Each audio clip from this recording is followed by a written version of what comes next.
More than 70,000 runners take part in the Hong Kong marathon races. Thousands of Greenlanders protest against Donald Trump's plan to take over the island. The European Union and Mercosur bloc sign landmark free trade agreement.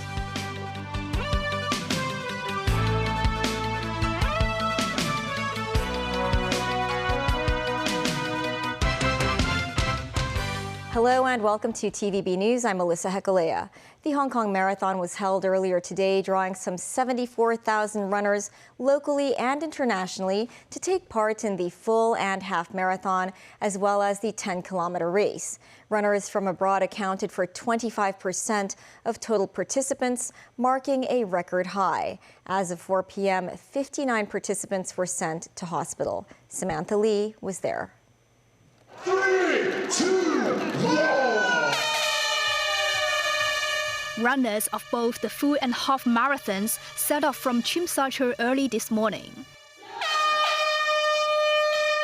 This year's 10-kilometer race started from the Eastern Corridor and attracted some 31,000 participants, the largest field among all categories.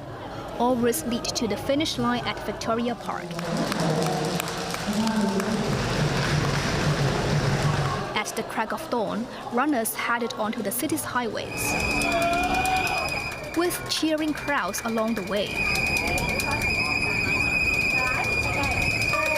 The island exit of the Western Harbour crossing marks the 35-kilometer point for the full marathon runners. But this uphill stretch tested their endurance and strength. Just won't end. As soon as I think that, okay, the next kind of section is coming up. It was in a tunnel where everybody was shouting and the noise was like crazy. So I think that was something really exciting. It's kind of pushed you to kind of like, okay, everybody's shouting "Kaya," so like you want to run better. Finally crossing the finish line, and it's time to celebrate. Local resident Mr. Lai was thrilled to have made a personal breakthrough. While this man recorded exhaustion kicked in during the last 2 kilometers. But the thought of his family waiting at the finish line gave him the push to speed up. Many runners noted that the weather was pleasantly dry and comfortable during the marathon. They said the weather conditions and arrangement of the event brought about the best of their performance. This year, the marathon set record high for a number of non-local runners who come from more than 110 countries or regions. Most of the runners in the world like to collect the stamps and they like to face the challenges of our race course. Here we go, there's our race. Malaku Balachu crossed the line first in 2 hours 9 minutes and 39 seconds and performed a joyous dance. The Ethiopian won the men's full marathon for a second time, 9 years after his first victory in Hong Kong. The women's race was won by Shitaya Ashed, representing Bahrain. Samantha Lee, TVB News. Celebrities and government officials were among the runners in the Hong Kong Marathon. Mimo Singhai reports. The beep signified the start of the 10 kilometers race. Pikachu also appeared at the sporting event. Pikachu's owner, Ash Ketchum, was behind his electric-type Pokemon. Actor Chow Yun-fat, a regular at the Hong Kong Marathon, joined the race this year with several other celebrities who are all over 70 years old. Like always, Chow was keen to take pictures with fans. Chow and his team completed the 10K race about an hour later. Speaking of the result, Chow said the goal was to complete the event and to greet the audience, adding that the total age of his team went well beyond 100 years old. One of his teammates said they hope to encourage more elderly folks to take up running. Financial Secretary Paul Chan and Security Secretary Chris Tan took part in the Leaders' Cup, a 2 kilometers event between Wan Chai Sports Ground and Victoria Park. Business leaders said the Hong Kong Marathon had turned into an iconic event. Keep healthy, everyone. Exercise every day. And Hong Kong, forward we go. Hong Kong has become known as one of the key races in the world. And so, of course, it attracts those people that are interested in the marathons. All the marathon events ended by around noon. Moments 9, TVB News. Overseas, thousands of Greenlanders marched to protest against U.S. President Donald Trump amid his continued assertions that Washington should control the island. This as Trump announced he will charge a 10% import tax starting in February on goods from the 8 European countries, opposing the U.S. stance on Greenland. Meanwhile, a bipartisan American congressional delegation sought to reassure Denmark and Greenland that the U.S. remains an ally despite the Trump tariff threats. Daniel Rao tells us more.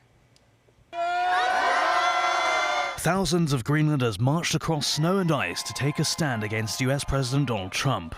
This as Trump announced he'll charge a 10% import tax starting in February on goods from 8 European countries over their opposition to US control of Greenland.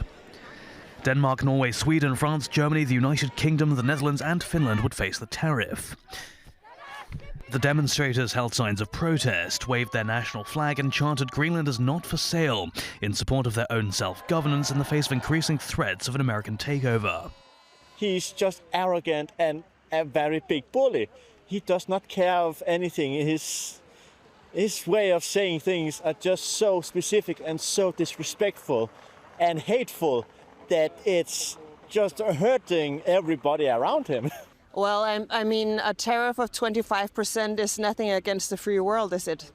I think that's the way you have to look at it. This is a fight for freedom. It's for NATO. It's for everything the Western Hemisphere has been fighting for since World War II. Trump has long said he thinks the US should own the strategically located and mineral-rich island, which is a self-governing territory of Denmark. The sentiments were echoed by White House Deputy Chief of Staff for Policy and Homeland Security Advisor Stephen Miller in an interview on Fox News' channel's Hannity. Still, a Danish military official said he does not believe the US will attack Greenland to take it by force. I will not go into the political part, but I will say that I would never expect a NATO country attack another NATO country. For us, for me, it's not about signaling. It is actually about training military units, working together with allies. Trump's stance on Greenland prompted criticism from a bipartisan American congressional delegation, who sought to reassure Denmark and Greenland the US remains an ally despite the Trump tariff threats. There is almost no better ally to the United States than Denmark. If we do things that cause Danes to question whether we can be counted on as a NATO ally, why would any other country seek to be our ally or believe in our representation? We cannot allow this to become a partisan matter. We just simply cannot. General TV News. An Iranian official told Reuters that at least 5,000 people were killed in the Iran protests, including 500 security personnel, blaming terrorists and armed rioters for killing innocent Iranians. Iran's supreme leader Ayatollah Ali Khamenei said curbing unrest in his country is not enough and that the United States must be held accountable. This as the leader of Lebanon's Hezbollah group also accused the U.S. and Israel of exploiting peaceful protests in Iran. In Italy, hundreds of people took to the streets Saturday in support of protesters in Iran to demonstrate against the Iranian government. Rallies took place in Rome, Milan, and Turin, with members of the Iranian community in Italy being joined by locals during the marches. Speaking to supporters in Tehran Saturday, Iran's supreme leader Ayatollah Ali Khamenei said the U.S. is accountable for the unrest in his country, adding that he had no intention of leading his country into war. This as U.S. President Donald Trump called for an end to Khamenei's nearly 40-year reign. This man is a sick man who should run his country properly and stop killing people, Trump told Politico in an interview Saturday. He added his country is the worst place to live anywhere in the world because of poor leadership. The European Union and the Mercosur bloc of South American countries formally signed a long-sought free trade agreement, strengthening commercial ties in the face of rising protectionism and trade tensions around the world. Tracy Furness has more. The EU Commissioner for Trade and Economic Security, Maroš Šefčovič, arrived at a hotel in Paraguay's capital Saturday. The Commissioner said starting Monday the debate to ratify the free trade agreement between the EU and the Mercosur bloc of South American countries will be pushed forward in the European Parliament, saying he would get this consent in the first half of the year. Just to make sure that we do our best, that we would get this consent of the European Parliament in the first half of this year, because it would allow us to complete the ratification process very, very soon. I got the same reassurances and encouragement from all Mercosur ministers. I heard it also from the Mercosur leaders. Everyone will do the procedures as quickly as possible so we can benefit from this historic achievement. He went on to say the agreement can offset the negative impact of US tariffs. I think that mutually this deal helps us to overcome the dependencies, and in our case the agreement with Mercosur can more than offset the negative impact of US tariff on the EU economy. I think that it's the, I would say, message to the whole world that if someone prefers and believes in high tariffs and power politics, that Mercosur and European countries representing more than 700 million people clearly believe in low tariffs, in international law, predictability, certainty, and removing of the trade barriers, because this creates smoother operation for economic operators. Tracy Furness, TVB News. Still ahead, pro and anti-ICE demonstrators clash in Minneapolis. Development chief vows to ensure stricter vetting for renovation contractors. And more plainclothes fire safety inspections in the future.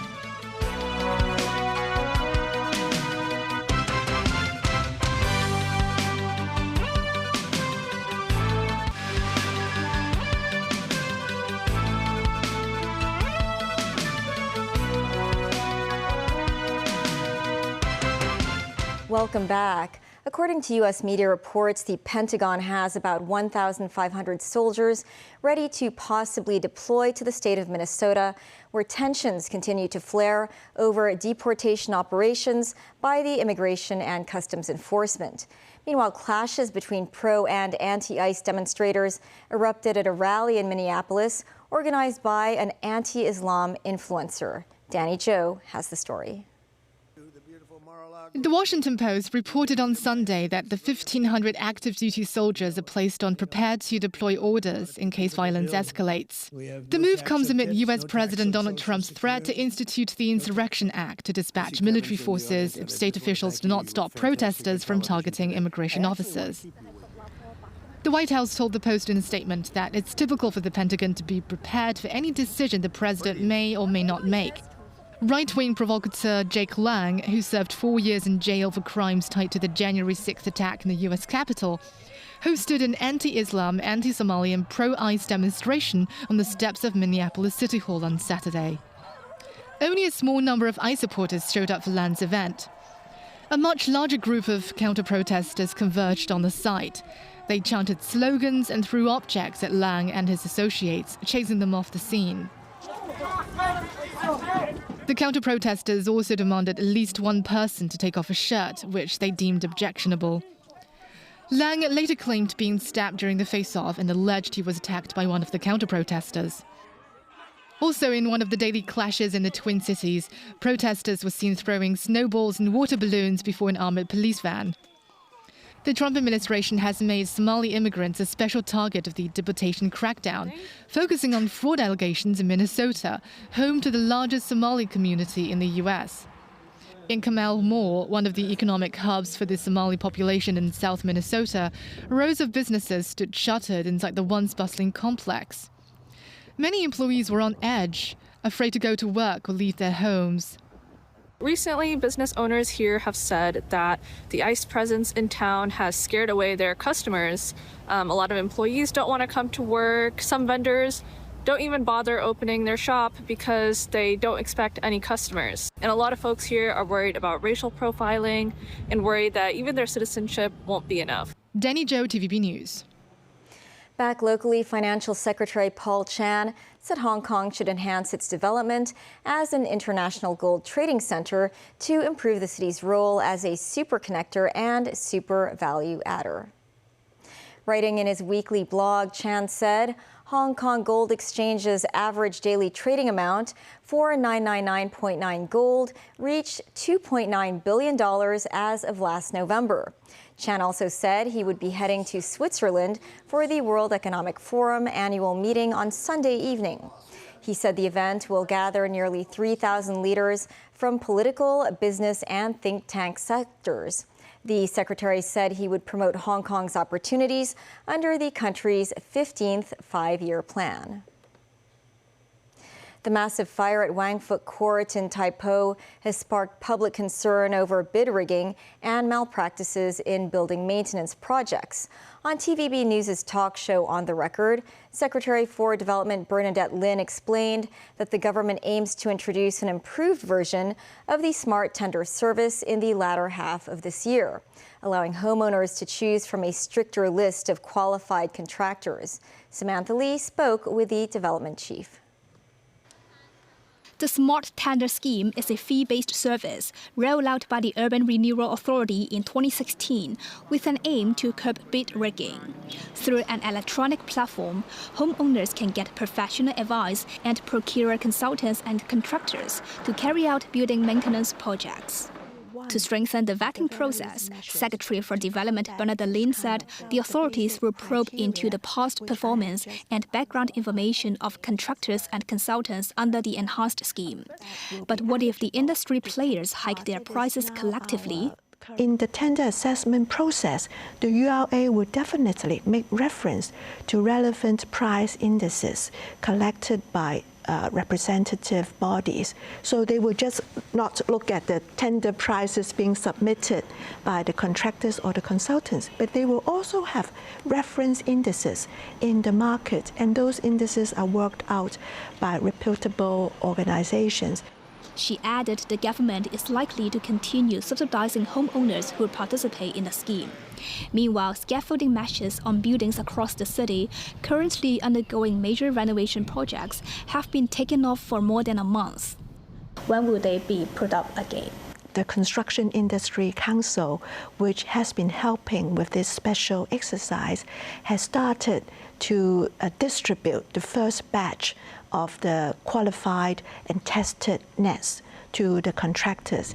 And I understand from them that the different batches of the nets are being delivered to Hong Kong every few days or 1 week. And upon arrival, those nets will be taken to our designated laboratories for another stage of screening. So in the coming weeks, you will see all these going on and on in different batches. Samantha Lee, TVB News. The Fire Services Department said they will carry out more fire safety inspections and enforcement operations in casual wear in the future, deeming it a more effective method than inspecting in uniforms. However, the department also emphasized that uniform inspections are necessary under certain circumstances. Celine Chan tells us more. About 35 fighters in casual wear showed up at this commercial building on Nathan Road in Mongkok, a known black spot with high risk of fire, for a surprise fire safety inspection and enforcement operation. Including its basement, the building has a total of 28 floors. Inspection teams were sent out to hit every floor at once to keep shops from tipping each other off. A team of officers spotted miscellaneous articles that could obstruct fire exits here and handed a fire hazard abatement notice for its person in charge right on the spot, reminding him to clear the clutter within 24 hours. A total of 40 violations of the fire services regulation were identified in the building, with only a couple of floors found to be violation-free, resulting in 9 fire abatement notices being handed out and 1 direct prosecution. Some 90 officers carried out inspections at other commercial buildings in the Yau Ching Mong district the same night. While they were operating in casual clothes, most of them wore their work IDs. Some of them explained that without identification, they could easily be mistaken for ordinary citizens, which could hinder the inspection process. The first large-scale inspection in plainclothes was carried out at the end of last month, and the FSD said the method will be used more frequently in the future. According to our experience in last December, we find this is quite an effective way to conduct our inspection and also conduct our enforcement actions. So why wasn't this method adopted earlier? Currently, some of our inspections are conducted by our operational commands members, and they are required to wear uniform. Lai further explained that the uniform would be necessary as the frontline firefighters are conducting inspections while they're on duty and are expected to handle incidents that may require immediate response. Following repeated public feedback that some of the fire hazard black spots just revert to their old ways after the inspections, the authorities stated that they would definitely conduct follow-up inspections for each case, reiterating that the recurrence rate of similar situations is actually less than 1%. The Fire Services Department said they'll continue to pursue a multi-pronged approach, including law enforcement, public outreach, and interdepartmental cooperation to collaborate with all sectors in fostering a culture of fire safety. Celine Chan, TVB News. That's the news. Thanks for watching. Bye for now.